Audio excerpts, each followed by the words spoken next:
impact you.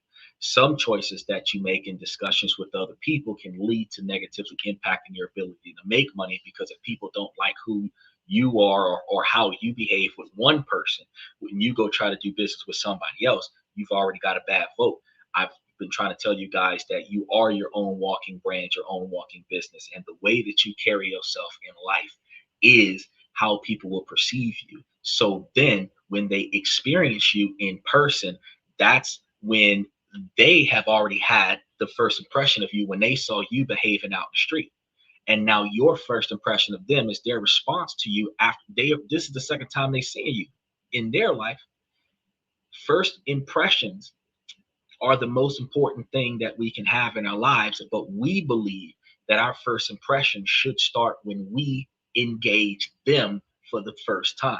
You have to behave on your best behavior all the time, because when you're not looking, they're looking at you. And how you behave when they're looking at you, like Job under the tree, when Jesus was looking at Job, how you behave is how they will judge you. Then when you come to them and you ask them for something, whether it's a job, whether it's a loan, whether it's an investment opportunity, whether it's help for something, they're a predisposed disposition of you, their advanced opinion of you. That's how they're going to respond, whether it's in favor of your situation or against it. That's how they're going to respond. You're not going to understand why. He said, no respect, give no mercy. He's thinking about Cobra Kai. That's why I majored in what is that? Underwater basket weaving. But he said I got a full but that's good. You smile and shake hands, a full mouth of teeth and a firm handshake.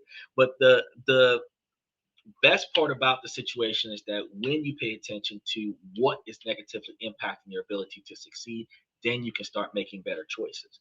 And that's one of the things that we were going to be trying to work on today. So next week's show, we're going to be doing the exact same. I think it's on the same day next week. We're going to be exclusively talking about what the fellas do that mess up their success. So ladies, don't think that today's going to be a day that's going to be just you, and then we never going to get the dudes, because I'm universal about everything that I do here on this and that, where we talk about this, that, and everything in between, and I make it a point to cover it from both sides. But I thought this was a big enough topic to spread across 2 different days, and I just put it on 2 different weeks. So what hold on, he says talk about Representative Susan Valdez. It was crazy, the lady that switched from Democrat to Republican in middle of her serving. They say she took a bribe. Well, got to get paid, right? At the end of the day, well, her changing positions doesn't impact the average American, uh, because whether she took a bribe or not doesn't really influence uh,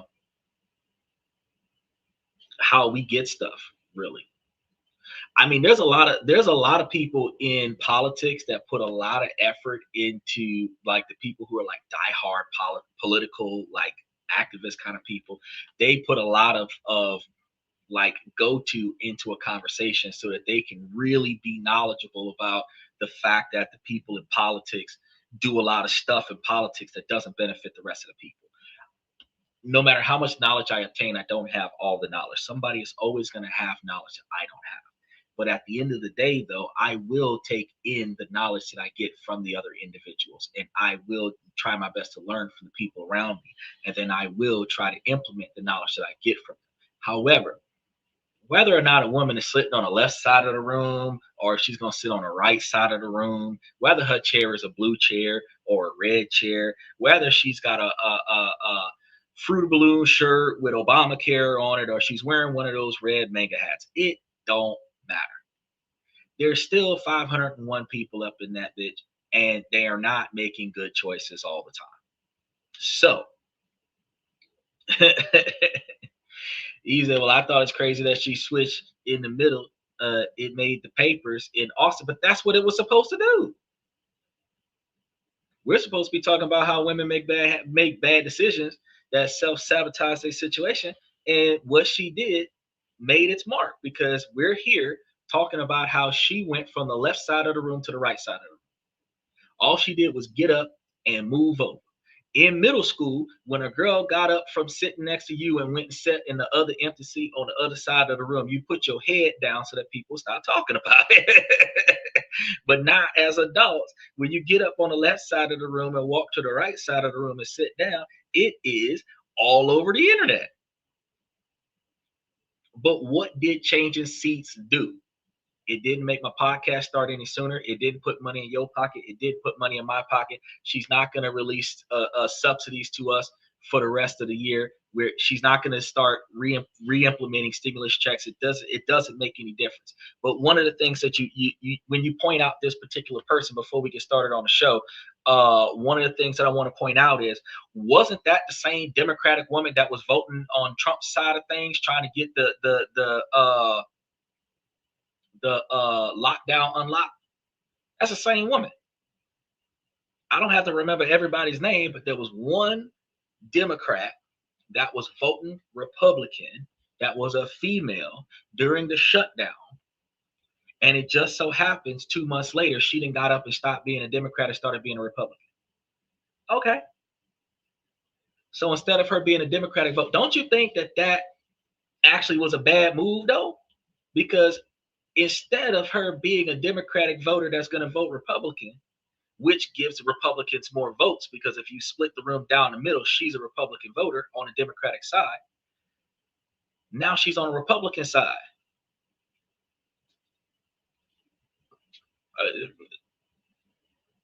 You still need more than what, half the room, right? Well, actually, a lot of the votes require what do you call that, filibuster, where it's a unanimous vote or nothing. It's not always a majority vote, but when it does turn into, how you doing, Brian Ellen? But whenever it turns into a majority vote, she's the majority vote, so it don't matter. Yes, super majority.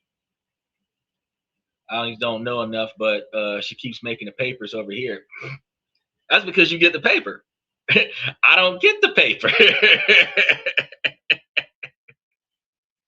You know, I will sit there and do research, and my first opening outline investigation is, how did political changes impact income, investments, or savings for the average American person in the last 7 days? And I can guarantee you her changing seats is not going to be in that list. I'm not sitting over here just shooting the breeze just to shoot the breeze. I'm trying to provide y'all with the information that helps y'all become more successful. He said the paper is the only thing I read every morning. Well, you got a cell phone. You can watch some of my old videos on how to build up a business from the ground up so that you can have something different than what you already got. You can look at other ways to network. You can look at ways to set up soirees so that you can do some meet and greet, so that you can build up your clientele. You know, there's a lot of things that you can do besides sit there and read the paper. But the newspaper is going to put, guess what they're paid to put in the paper. Because just like lobbyists impact executive decisions, those same lobbyists impact the media. A large majority of your budget came from an investor. When they tell you to put something in a newspaper, you put it in there. When they tell you to take something out of the newspaper, you take it out. The reason why you don't follow one exclusive news source is because the information is funneled. But the truth is what is said by every single platform. That's the truth. When one person is saying one side and one person is saying something different about the exact same topic, that's differences of opinion. But when both sides of the table say the same thing, that is unequivocally the truth. And that's why they tell you, go and do your research. Get your information from other places. That's what they want you to do. He said, but the breeze has trees. Now, Sunday, and one of the things I want to tell you before we get started, Sunday is our questions and comments from the fans. So when you guys have questions that are not related to the topic, That's when we bring up the stuff that's unrelated to the topic is on Sunday night show, because Sunday night show doesn't have a dedicated topic. Now, since we're live 7 nights a week, we do not let the sun rise without going live. But as you can see, we don't always start on time. So we encourage you guys, after you like and subscribe on either Facebook, Twitch, Twitter, wherever you're watching us from, YouTube, you swing on over to the YouTube channel and go and hit that notification button so that you're notified as soon as we go live. That way you don't miss out on anything if we've got some updates and some headlines for you. Now, speaking of updates and headlines, tonight's Friday night.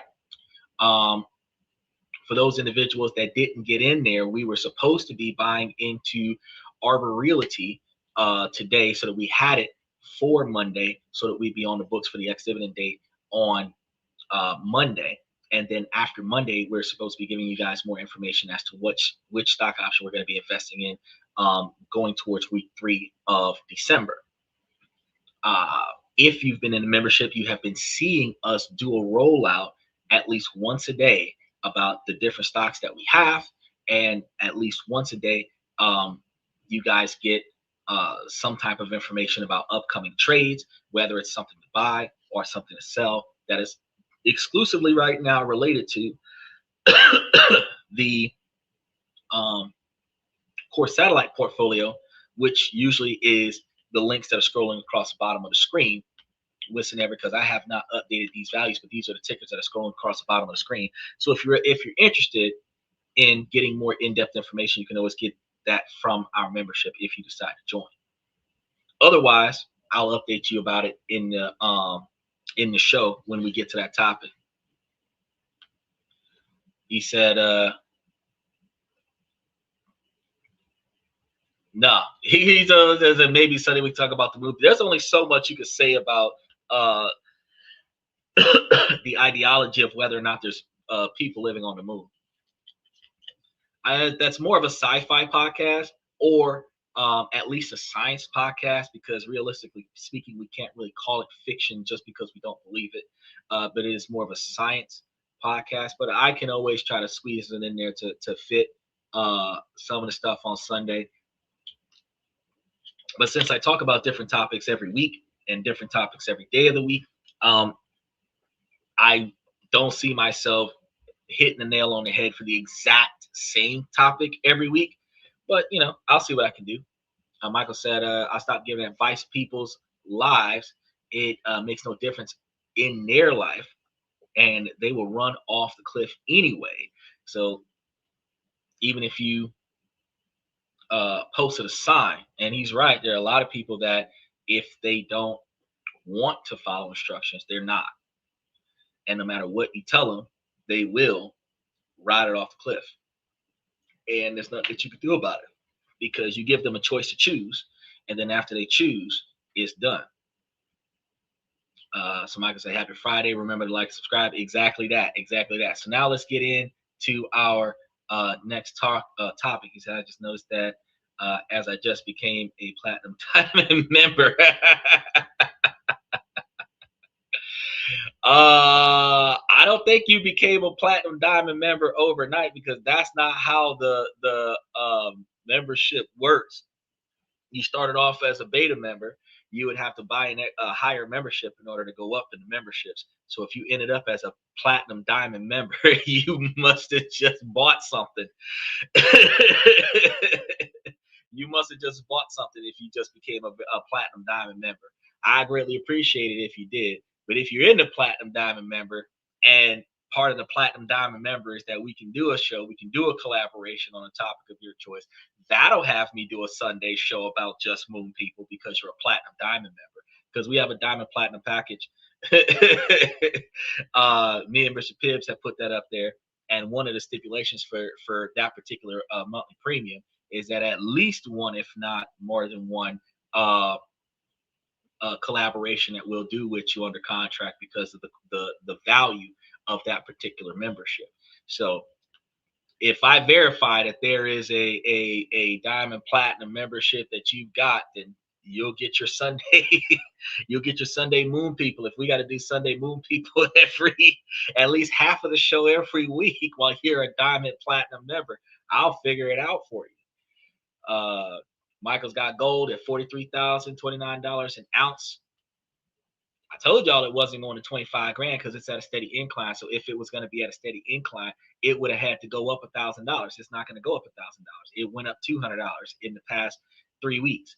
And at this particular rate, over the course of 52 weeks, it might make it to 6 grand, but it ain't going to make it to 25 grand. Is it try using bright colors like pink background with neon green letters? That works best for me. Man, you sitting over here like you didn't.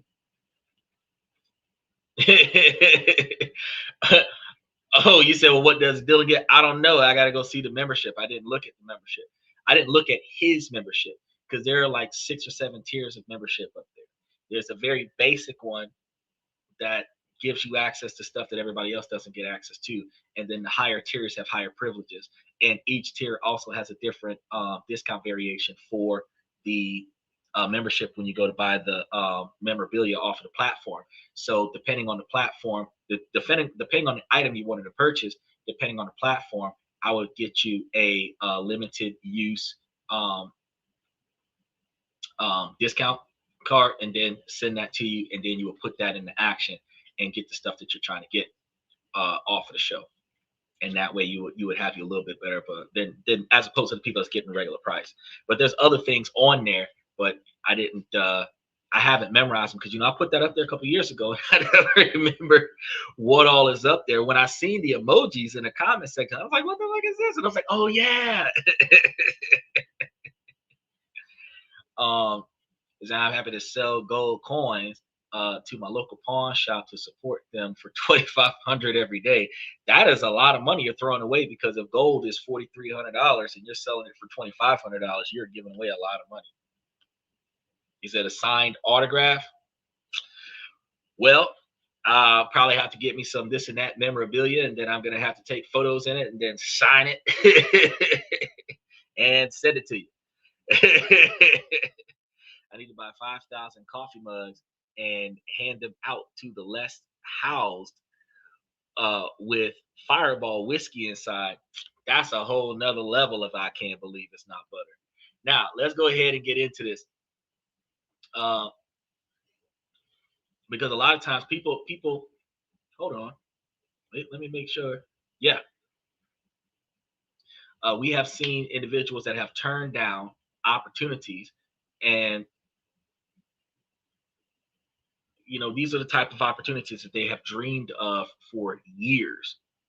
And they tell everybody, as well as themselves, that the time that they had, the timing that they were dealing with the situation just wasn't right, and that they weren't ready for the higher level of responsibility from the new job.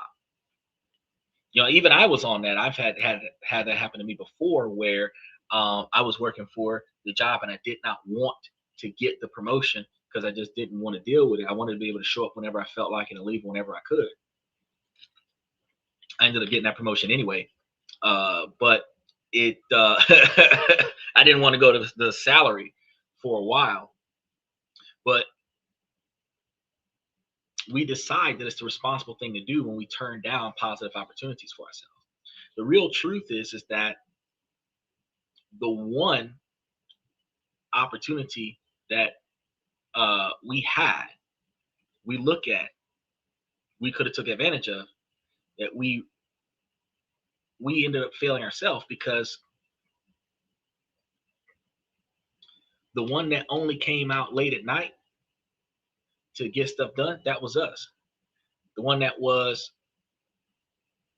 the saboteur of our success was ourselves, because when we put in that extra effort to show up on our day off, we put in that extra effort to work late hours and come in early and stay late so that we qualify for the promotion, then we turn down the promotion. We realize that a lot of the times we get in our own way. A lot of times we get in our own way on purpose. We try to pass it off as being sensible, but we more often than not are not being sensible. He said, I don't feel I deserve to be successful. That's what a lot of people think, that they don't feel like they deserve to be successful. How you doing, Silver Wanderer? He said, hello, Morpheus. How you doing, brother? Good to see you. Hopefully you living strong. But if anybody's heard this before, if it sounds familiar, just continue to follow with me, because have you ever gotten that sinking feeling that you are your own worst enemy in some situations, if not all the time? That you're the one holding yourself back from life, especially the one that you want, that career that you want, the relationship that you claim that you want. Well, I got to tell you something. You're not the only person that might feel that way. And more importantly, you're not broken. Self sabotage is a pattern. It's a pattern where we create problems that get in the way of our own goals. But for women, it's a shapeshifter. Be careful, ladies. This is going to be positive, but I got to talk about some negative stuff along the way. Either you are good or evil. I don't know. Probably. Well, I would honestly have to say that because nobody's going to like what I'm going to do, that they're going to consider me evil. But I'm going to be real with you, that I'm probably going to do them more good along the way. And when it is no longer my time to be there, that's when I'm going to move on.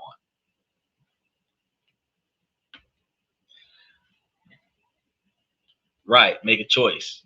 Keep it simple. That's true. Now, you realize that it hides in our desire to be nice. It's that whisper in the language of responsibility, and it's camouflaged itself in our fear of being too much. And all of it is quietly amplified by the societal pressure that have shaped us since we were little. And ladies, y'all know that this has hit y'all harder than men in some situations. So in tonight's show, we're going to unmask the real, often gendered reasons behind self-sabotage. And I promise that it's not what you think. It's not some fundamental flaw in your character. It's not about being lazy or unmotivated. For many of us, it's a learned response, a protective shield that's long past its expiration date. And more importantly, we're going to walk through step by step how you can finally spot these patterns and begin to break free from them. So if you're ready to stop being the biggest obstacle in your own path, make sure that you ride the wave with me tonight, ladies, because we're going to be giving you guys a lot of information that you can benefit from. And so your environment raises you, not your family. That is true, especially even in modern times, because how often do the kids get told what to do these days? CPS is trying to take the children because you talk back to it, because the kids talk back to you. I'm sitting over here like, all right, back in my day, we talk back to mom and daddy, you get your ass whooped. You want to call somebody, let me get you the phone. But I'm going to beat your ass till they get here to give them a reason to come and get you. I was sitting over here thinking that in my neighborhood, that was a 15 to 45-minute response time. I ain't want to take that risk. It don't matter what happened after that 45 minutes is up. What matters is from the first 30 seconds of after I hit the send button till 45 minutes later when they show up, aches and pains. And I was like, you know what? That's all right. It's 12 steps to freedom. We'll see. Now, first, let's get one thing straight. Self-sabotage is a universal human thing. Guys do it too. We're going to be talking about how this messes over guys next week. And since it happens to everyone across all genders and all cultures, we have to recognize that at its core, it's often a messed up attempt at self-preservation. That is what self-sabotage is, a messed up attempt at self-preservation. Our brains are wired to avoid threat and sometimes to uh, the perceived threat of success, because that's actually a threat as well. The visibility, the responsibility, the chance of a bigger failure down the line, A lot of us have negative things in our past that we don't want to come to light. And the more we end up in the spotlight, the more concern we have with the things we want to keep in the shadows. So we will quickly sabotage our light so that our light will go out so that we do not have to worry about our secrets getting out there, right?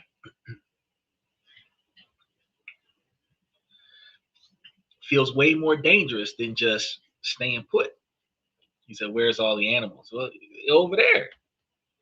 When he decided to wake up and come to the show, he'll wake up and come to the show. But I had took him out for a nice long walk, so he should be ready to stay down for at least the next 2 to 4 hours. Whew, I'm tired. Now, psychologists often trace these negative patterns back to the earliest experiences and the coping skills that we learn along the way from our earliest experiences. So, in that sense, it's just a part of being human. But, and this is the key to our conversation today, we cannot ignore how these tendencies are often shaped and amplified for women through societal conditioning. The way many women self sabotage aren't random, they often mirror the roles society has expected us to play. So, think about it. From a young age, girls are frequently socialized to be nurturers, to be helpful, to keep the peace. And those can be wonderful virtues. But when the conditions go unquestioned, it can become a breeding ground of self sabotage. The self sabotaging behavior, according to a necessary confrontation at a workplace, keep the peace, might feel like you're being a good team player, but it could also be sabotaging your project because you're allowing this other person to be disruptive.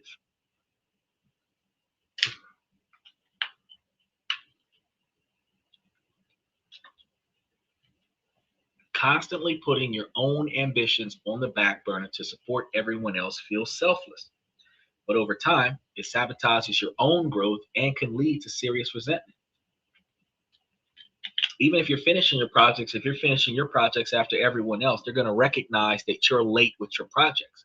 They don't care that you was helping everybody else.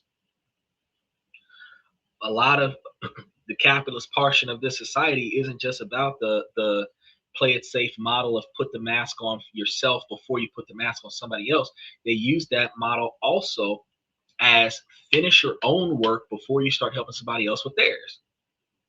Get your own stuff done, and then take your free time and go help somebody else with their stuff.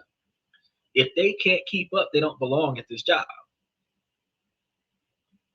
And this isn't about blaming society or making any excuses. It's about empowerment through understanding.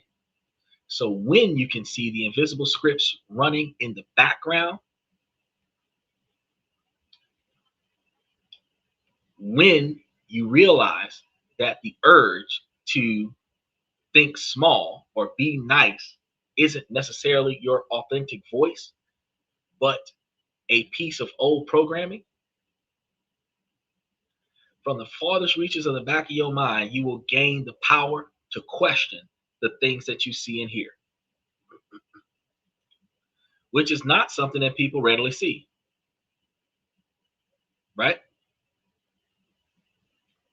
And that's what we're going to be working on today. We're going to be trying to see if we can get ourselves in that position where we can finally get exactly what we need accomplished without falling short.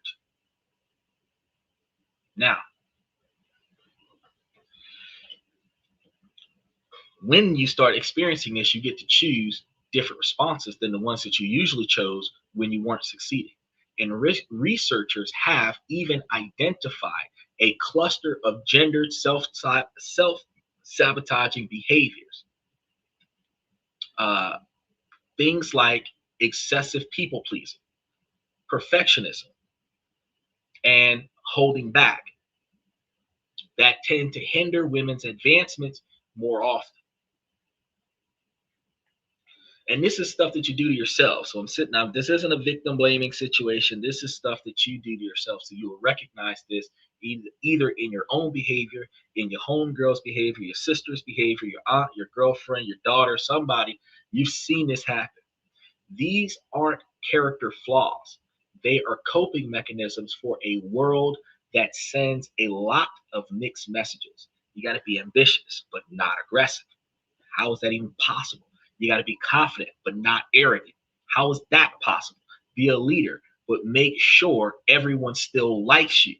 You cannot take charge with people who don't want to listen and then still be able to lead without being aggressive and demanding. It's a tightrope walk and it's excessively exhausting. And this is long before the second shift that the women have to put up with. It's no wonder that sometimes stepping off the rope onto a safe ground of the familiar feeling is like the only option that you can think about. But that safety is an illusion. It's the comfortable cage of self-sabotage.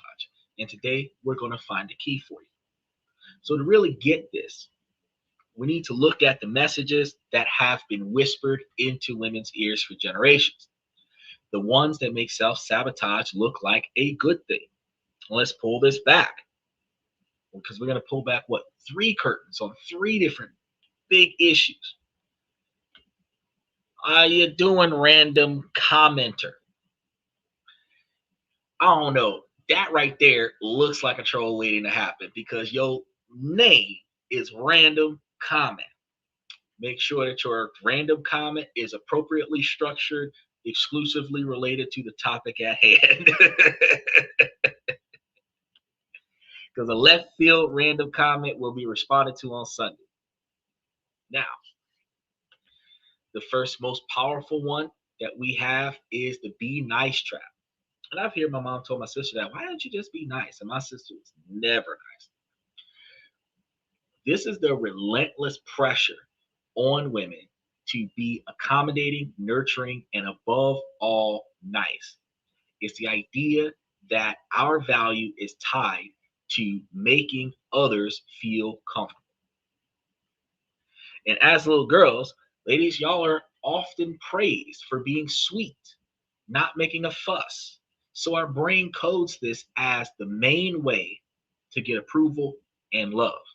Problem is, this niceness can turn into a deep-seated fear of conflict avoidance. And we learn to swallow our own opinions and needs to avoid rocking the boat. Now, it shows up as chronic people pleasing. It's saying yes to a project you don't have time for, so you don't disappoint your boss. It's apologizing when you've done nothing wrong. It's saying staying quiet in a meeting with a brilliant idea because you don't want to seem like you're challenging a male colleague. And actually, ironically, my sister had a problem with this one time before, and I'm like, just speak up. Just say what's on the table. As a matter of fact, if it's going to make your productivity any better, if you don't feel comfortable with you saying it, you tell the guy sitting next to you before the meeting for him to say it so that when he put it out there, if they rip it a new one, they rip it a new one. But if they throw out praise, they throw out praise. The fact is, you make the change that doesn't piss you off every day. But women find themselves in positions where they're not negotiating your salary because you don't want to seem greedy or difficult. But we also recognize that in certain situations, there are women that are not getting paid as much as their male counterparts in sometimes the same job field, if not the same business in of itself. But you have years of experience, how many days of work you're showing up, your on-time attendance, performance brackets, all of this stuff plays into account. But a few cents difference between your pay scale and the other person's pay scale is because that person negotiated their raise. And it just so happens that you're a woman. Because I'm going to be real with you. I was getting better raises when I was negotiating my raises, as opposed to letting the job give it to me. Because I would work for a company and get like a nickel. every 3 months because that's what they was willing to give the squad. But when I showed them that I deserve $1.25 when everybody else gets a nickel, I didn't just show that I'm the best there is, I proved it. I'm putting in 25 hours a week more than the managers. I'm doing the work of the managers. I'm doing my own work. I'm doing the work of the shift before me. I'm setting up the shift after me. So basically, when I came to work that 12 hours, I just set up the next 24 hours so that nothing else needs to get done until I come back. I done did the boss's job for the boss. And now the boss can spend more time at home. See that last part there? You ain't got to come to work as much, but your salary. So you're going to get paid to stay at home. You get to enjoy life more because I got this. $1.25 an hour more. But I showed my value. Now the person standing next to me making way less money than what I'm making. If I was in this particular situation, I was making damn near $30 an hour next to the person that was only making 18. And my job was to delegate. And her job was to get it done.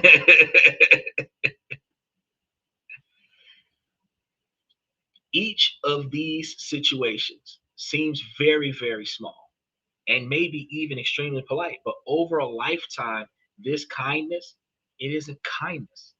It's a slow erosion of your non-negotiable expectations for behavior. It's your ambitions. It's your self-worth. And being a martyr to the cause, whatever your cause is, will not win you any awards. Y'all seen what happened to Mr. I Can't Breathe? When did he get a Nobel Peace Prize? Did we get change? He suffocated and died. What has improved? Nothing. They mainstream body cameras, but they doing it on camera now.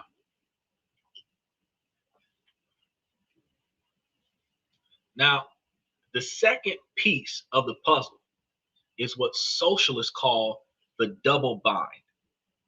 And this is a nasty catch-22 that women in the professional world often face. The research is painfully clear. When women act in stereotypical feminine ways, like being warm and agreeable, they're often liked but not seen as leaders. But when they adapt masculine leadership traits, like being assertive and direct, they're seen as competent but get penalized for that competency. Now, what men complain about off the job is that the women don't know how to turn that off. You should be able to be assertive and direct at the workplace. You should be able to voice your opinion in an assertive fashion within reason in your relationship. But you are not supposed to be dominating your relationship as if you are the boss of the relationship the way you dominate your job because you're the boss of the job. The partnership aspect of a relationship is a partnership aspect of a business, of an LLC. That's a partnership. You've got to negotiate with your counterpart. You've got to negotiate with the other person that has shares in the company.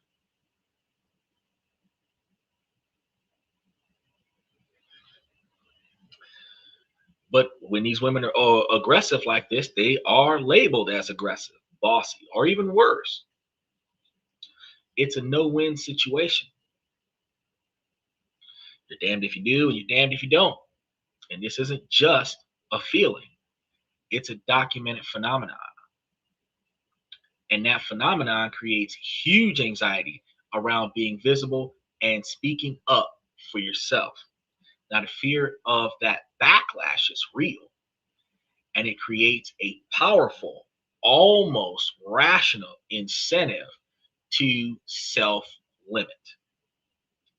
You start thinking maybe it's just easier to hold back.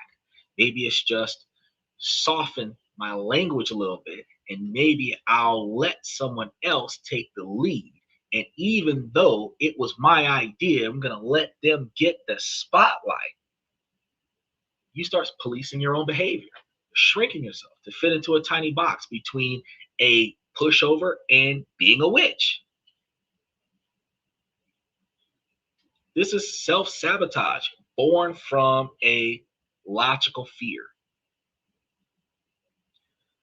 but it keeps you from the very visibility that you need to succeed. Finally, let's talk about the so-called confidence gap, because we all heard the stats that men apply for a job when they meet only 60% of the qualifications, but women only apply if they meet 100% of the qualifications. But just calling it a confidence gap is misleading. It puts all the blame on women as if it's a personal failure. The reality is very, very complex, way more complex than you might imagine. This isn't just a lack of confidence, it is a calculated risk assessment based on experience.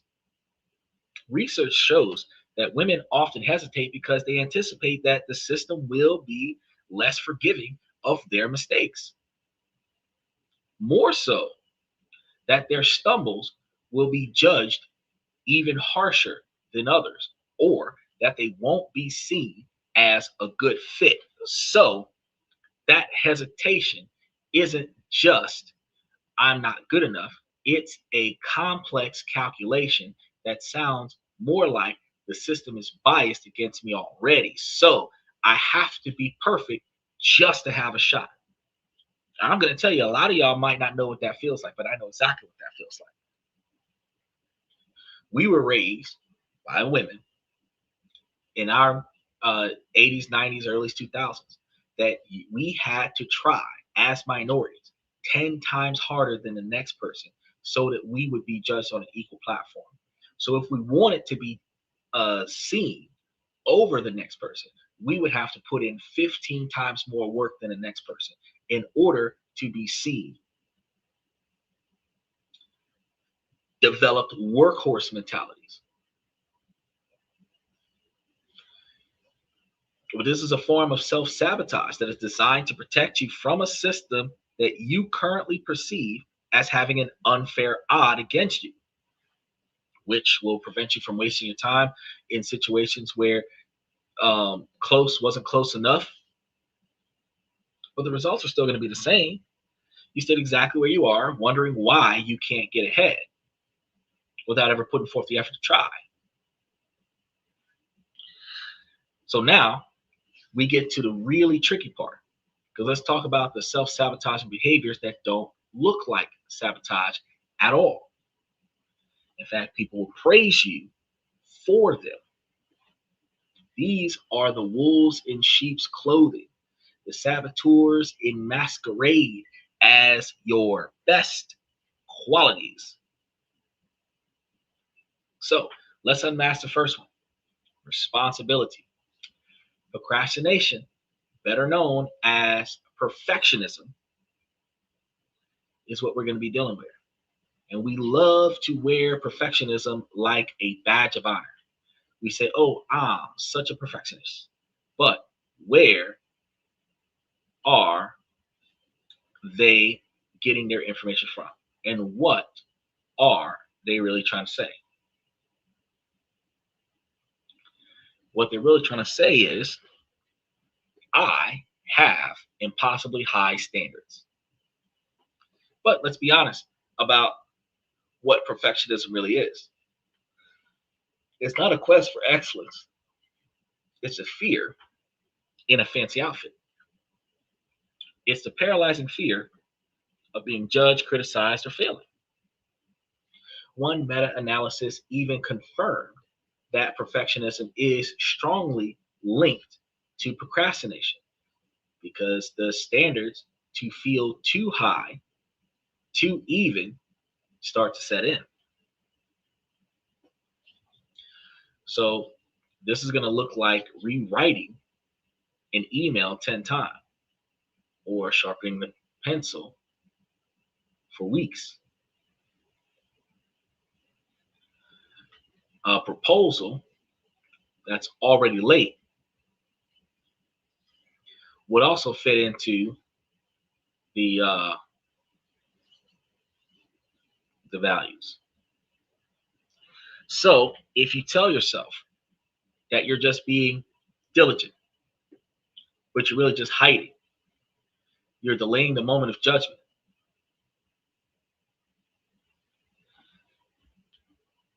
This ideally responsible delay leads to missed opportunities, chronic stress, and burnout, all under the same admirable guise of being a high achiever. Now, our second secret is a saboteur or being polite. Yeah, that kind of warns us, doesn't it? Even,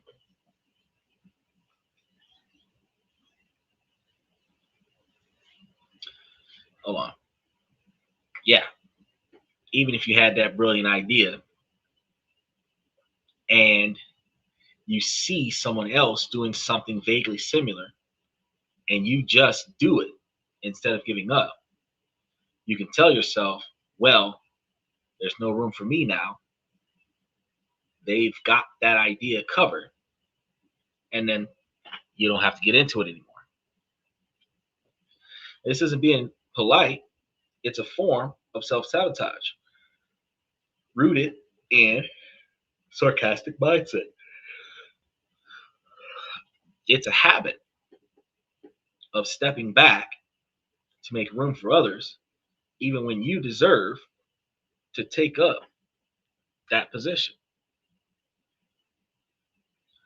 And you realize it is being humble, but you realize the driver is a fear of consumption.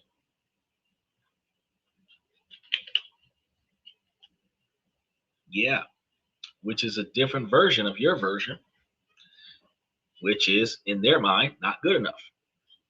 What are the results to that? Well, your idea dies before it even has a chance. And when you think about the third saboteur is a minor spiritual audience.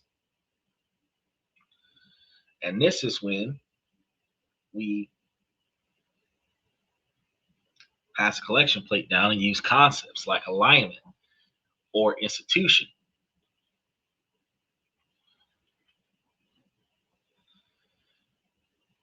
Hopefully, y'all are writing this down because this is getting there. We're looking at the next step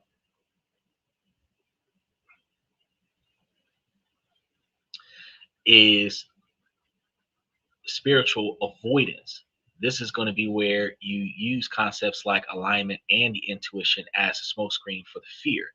And it always sounds like I'm not. And you should be able to put an underline under that and be like, why not? But they're going to say, well, I'm not launching because it's just not energetically aligned. Put some Pokemon on that bad boy, have them gyrate.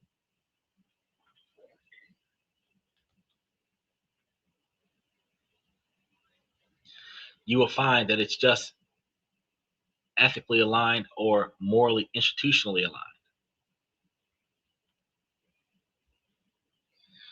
So the huge believer in situations like this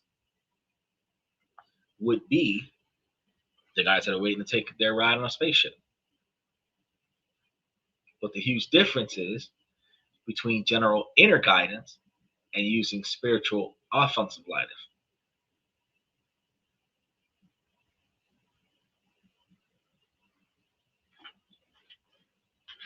I had to stop and think about that for a minute, let y'all marinate on it for a minute. Now, there's a huge difference between genuine inner guidance and using spiritual language to hide from risks. The key of sabotage is tricky because it feels so evolved. But what if you've been waiting for a sign for months?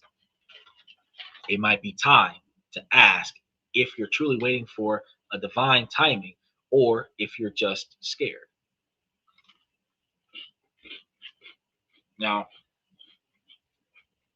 the fourth one is helpful self eraser. or the helper complex. Now, this one is a woman who is everyone's shoulder to cry on, the fixer of all problems.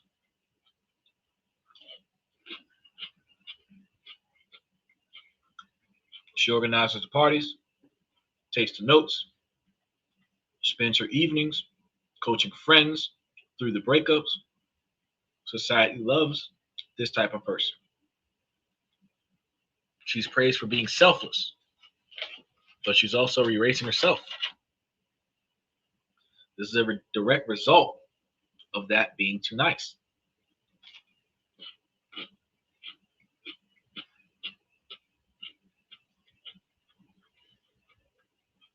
Your life becomes a series of reactions when they're addressing other people and other people's emergencies.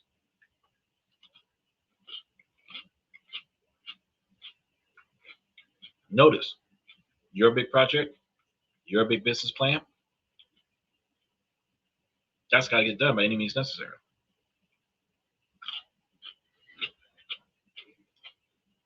And then when it gets pushed to tomorrow, and again tomorrow,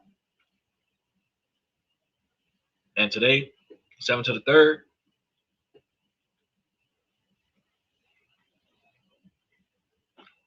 you start feeling good in the short term, but eventually you lose the actual hollow and feeling of it's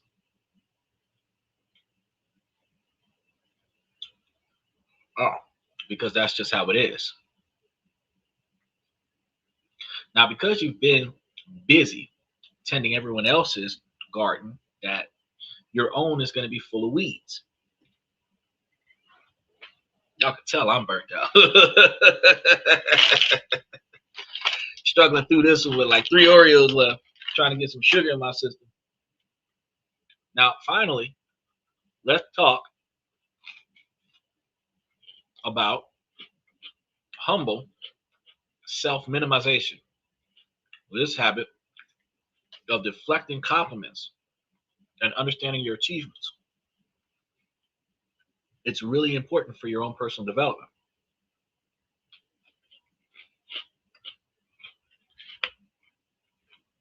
If someone says, that was a brilliant presentation, you're going to respond with, oh, it was nothing.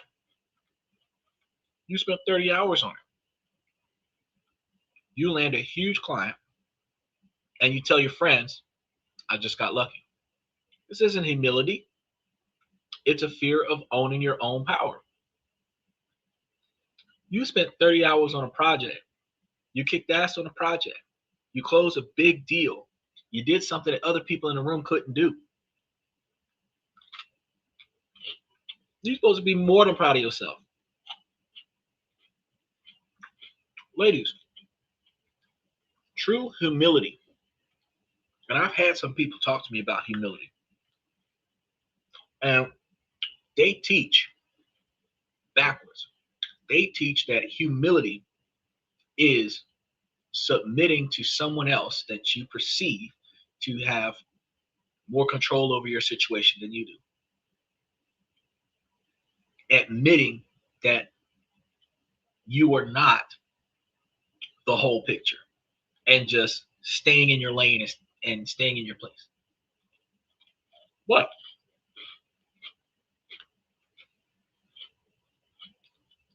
humility is not denying your strength. It's having an accurate sense of how strong you are and how you've impacted this situation. Ladies, every time you downplay a win, you reinforce a narrative to yourself and others that you're not truly capable. When that's the furthest thing from the truth. Y'all are way more successful and way more capable than men. We're easily distracted by fast cars, video games, and fast girls.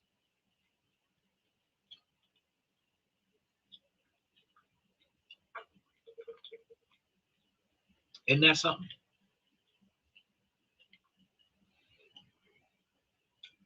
This is a strategy to keep the stakes low, but it also keeps you small. A lot of times, this is deflecting misdirected rage, but a lot of times, a lot of women might find themselves overly dominating their relationships so that they can get the validation of the highly successful person that they are that they wouldn't get from their societies. Now, I understand vating to your partner, but you're always supposed to remember that you are supposed to treat your partner the way you want your partner to treat you, not treat your partner the way your society treats you. If they treating you bad and you're treating your partner bad, what's going to happen? Your partner's likely to get up and walk away. Doesn't matter if it's male or female. We're going to keep going here, so let's take a breath because any of this is resonating. Know that awareness is the first giant leap. And if you guys are finding this helpful and you want to keep untangling these patterns with me, you want to take a second to click the like and subscribe button, that notification button, because you don't have to do this kind of work alone. I got to create the podcast by myself, but I don't have to do this podcast alone. So how can you tell the difference between genuine helpfulness and helpful self-eraser? How do you know if it's real institution?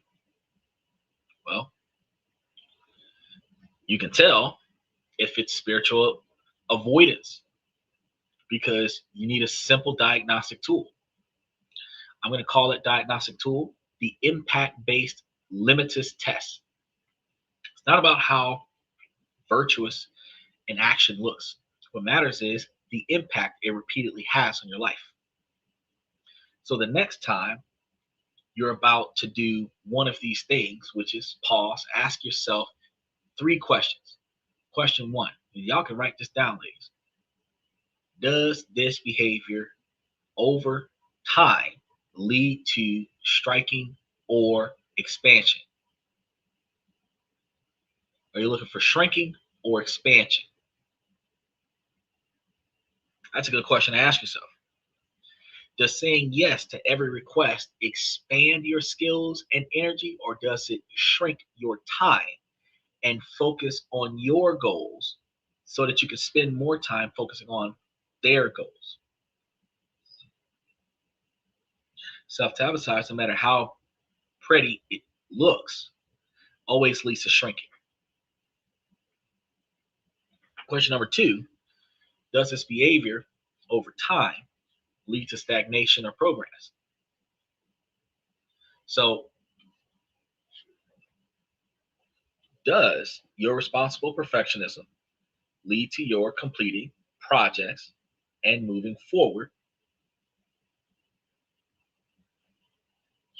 Or does it keep you stuck in a loop of endless revisions, never actually finishing any of them? Self-sabotage is the anchor that keeps you stuck in the harbor when your ship is meant to be sailing. And that's a lot. Because the final and most telling question, does this behavior tell over time lead to resentment? Yeah. Now, what if it leads you to peace?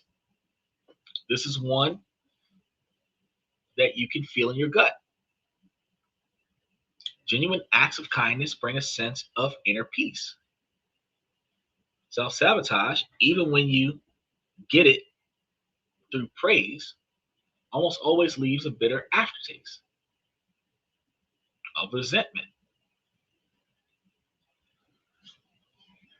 You're going to get that feeling that is like a red flag to you. It's your soul alarm system that's telling you that you've betrayed yourself. And even if you didn't, you did it with a smile. Shrinking, stagnation, and resentment fall into a category where if a behavior consistently produces one or more of these results, you can be sure it's Um, it's going to be a function of self-sabotage.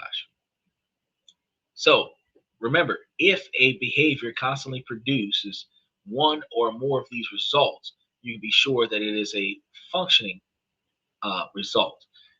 But if it is A plus, yeah, A plus B in the situation, the results from consistency can actually be more sabotaging in the N of N plus one. So understanding the why part is half the battle. And we're speeding through it. Now let's get into the how part, because this isn't about a massive overnight change. It's about taking small, courageous actions over and over and over again until you build a new way of being. So you can't change what you don't acknowledge. So for 1 week, if you become a detective into your own life,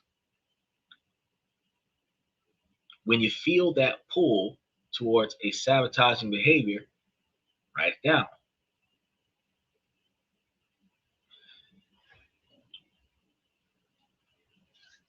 When you write it down, you want to make sure that you write it down with judgment. Say, for example, my boss asked for a volunteer for a weekend project, and I immediately said yes. This is harmful. Self eraser.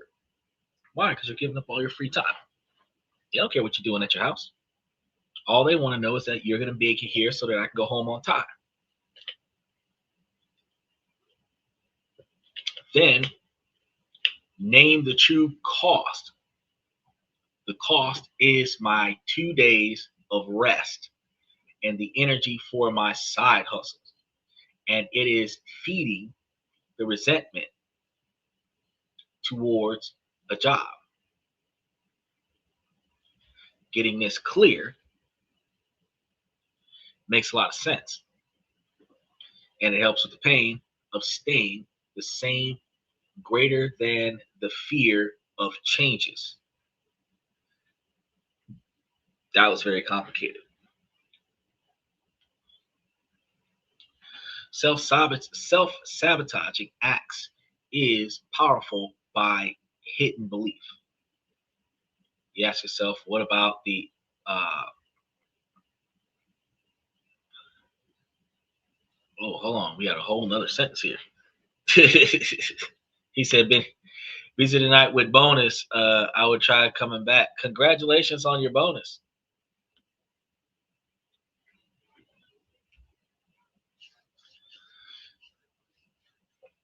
So where were we at? Every sabotaging act is powered by a hidden belief. Ask yourself, what am I afraid will happen if I do this? That's what I was reading. And the answer reveals the belief. So maybe if I say no, they'll think I'm selfish and lose their approval.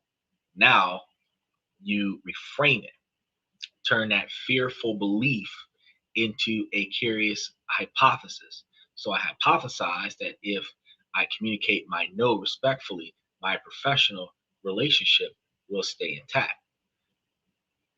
This shift you from being a victim of circumstance to being a scientist of your own life.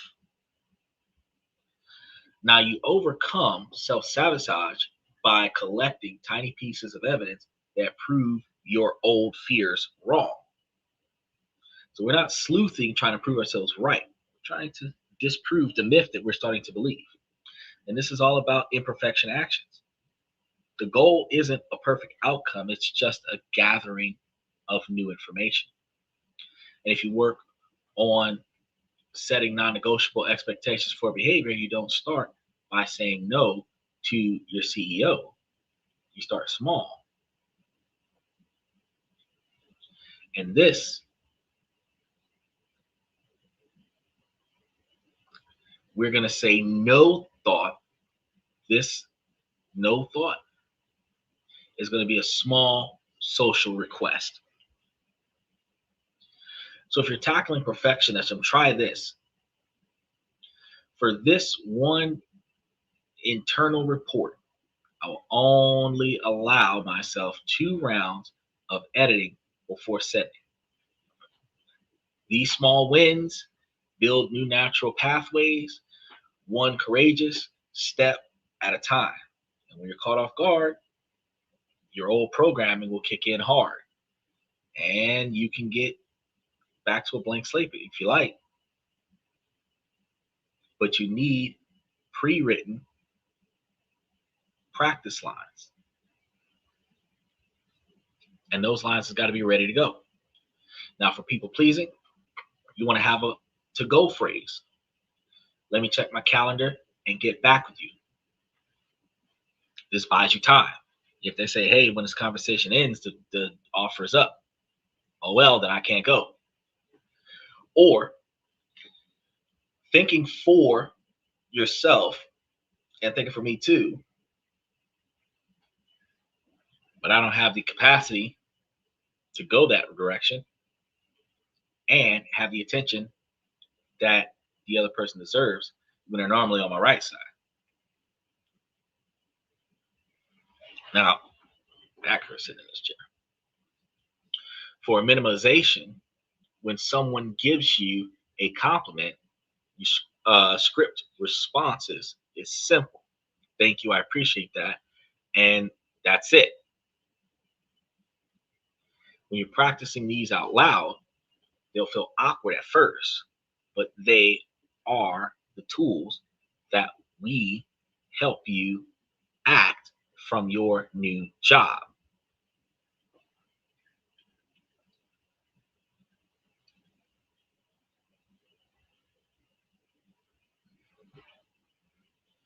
This is going to be a very powerful moment in your shift.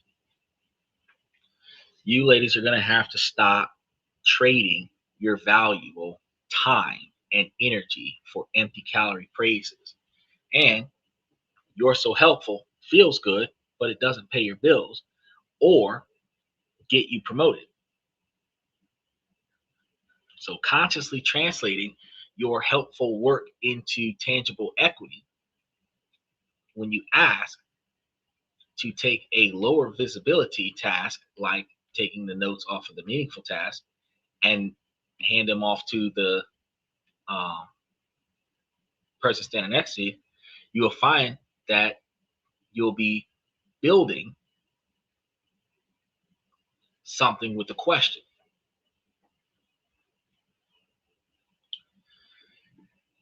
And that's got to be very challenging in and of itself.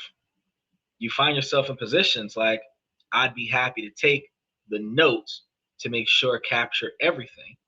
And then it would be great if I could also present the key takeaways and the leadership at the end of the week see what you did and then just link a helpful task to a higher visibility opportunity. And this isn't being demanding, it's being strategic.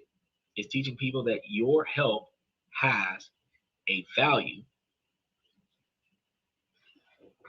one that we probably never thought about. And you expect a fair exchange for that value.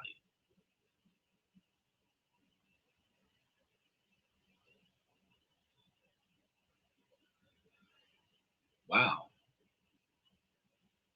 Now, we have seen that self sabotage is human. Men have it too. But for women, it's often shaped by a lifetime of social conditioning. We've unmasked secret saboteurs that disagree with themselves and virtual perfectionism. Definitions, spiritual avoidance, whole nine. Self reassurance and self minimization. We've learned the litmus test, shrinking, stagnation, and resentment. And now that you have all 5 blueprints to start breaking free, now is your time to free your mind. So I want to leave you guys with a lot of it to do real quick. And this is not about blaming yourself. Every one of the patterns in this brilliant strategy would probably be at a traffic stop at some point in their life because they're not going to be performing the way they need to perform. It's got nothing to do with you, or at least it shouldn't.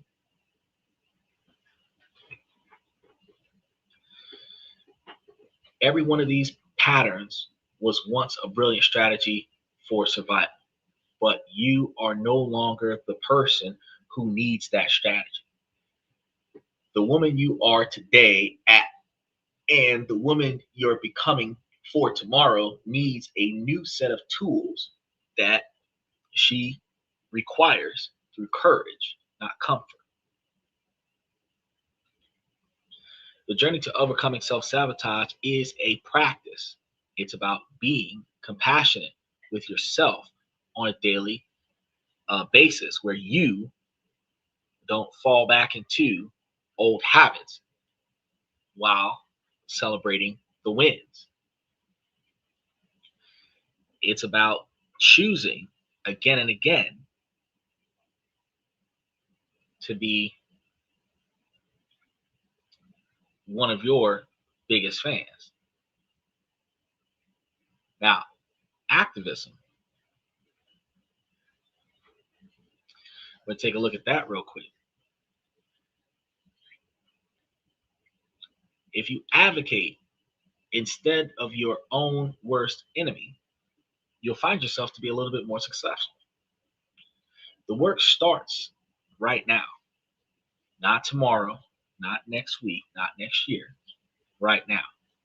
So here's my call to action for you. In the comment section, I want to make a community out of this. So tell me one macro level or even micro level, because we got to get you guys in there, where you're going through the run of this and you're asking yourself, are you going to say no to the small thing? There's a lot of questions, but that's a very good, important question. Send an email with only one round of edits.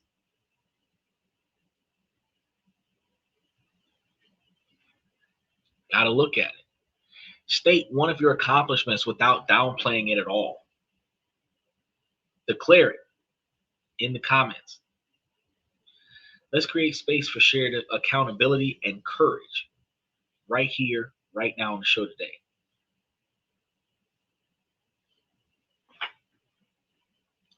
Now, one of the things that you guys got to remember is that you are the one value in your equation that has to be solved for, because you are the powerful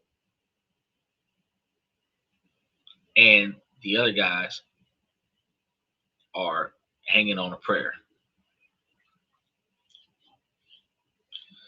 But this is also your time to stop pretending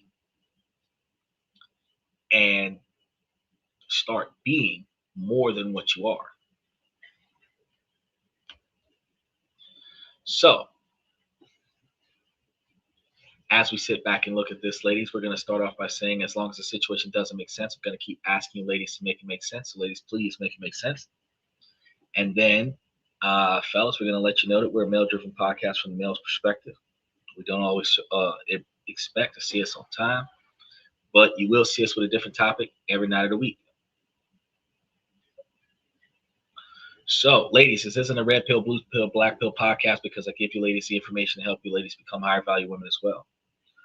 We're going to take this chain and we're going to rock it out, but we'll figure it out. With that being said, because we do got more stuff lined up for you for tomorrow, and I'm going to try to get some more stuff up for the rest of next week so that I can make sure that the upcoming has a whole relic up there for next week so that we can get more stuff done. Not likewise if I can show up on time, because if I'm not making scripts and SEOs, I got plenty of free time. So with that being said, I want to thank you guys for coming to this and that. As exhausted as I was on burnout mode today, I still managed to finish an hour and 22-minute show. So I want to thank you guys for coming to this and that. And before we get started, I'm going to say, ladies, as long as the situation doesn't make sense, I'm going to keep asking you ladies to make it make sense. So ladies, please make it make sense. I'm your host, Xander, and I'm going to see you guys tomorrow night.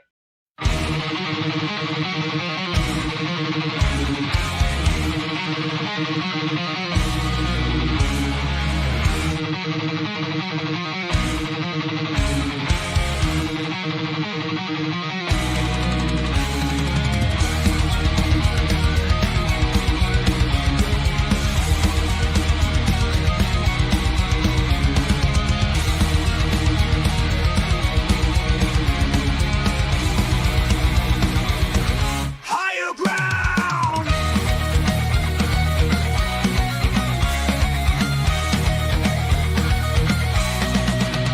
Used to chase validation, now I validate myself. Building inner strength, putting doubt upon the shelf.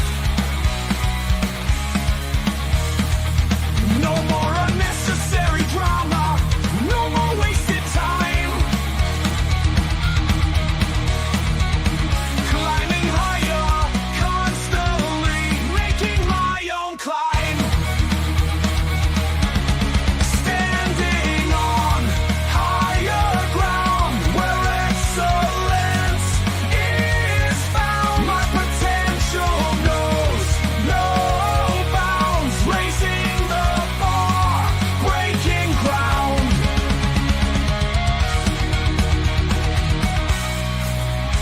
My network is my net worth. Choose your company wise.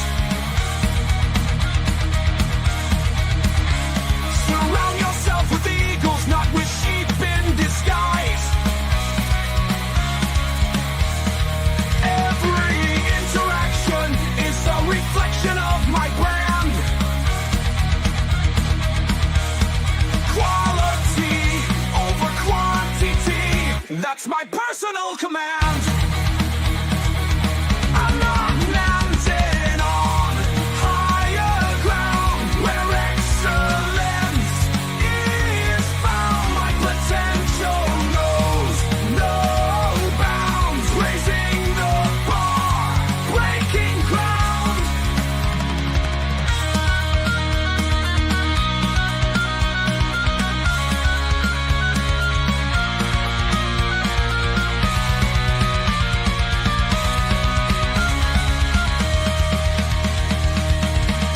I'm not just living, I'm manifesting my vision, cutting through limitations with surgical precision. My expectations are my compass, my respect is my shield to mediocrity and chaos. I will never